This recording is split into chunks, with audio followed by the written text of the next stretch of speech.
Assalamualaikum warahmatullahi wabarakatuh. Waalaikumsalam warahmatullahi wabarakatuh. Pada hari ini Senin tanggal 29 bulan 5 2023. Bismillahirrahmanirrahim. Surat pernyataan sikap.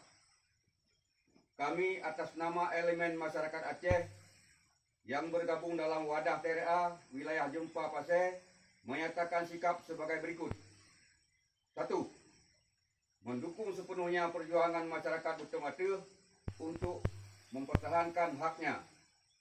2. Kami mengutuk keras segala bentuk intimidasi dan provokasi yang menyudutkan masyarakat Butong Atuh yang dipimpin oleh Yang Mulia Syekh Malikun. 3. Hentikan segala bentuk intimidasi dari pihak manapun. 4. Demikianlah surat pernyataan sikap kami agar dipahami dan atas perhatiannya kami ucapkan terima kasih. Uku Staf Jempa Pasir Tunku Munir Yusuf. Sekian, Assalamualaikum warahmatullahi wabarakatuh. Waalaikumsalam.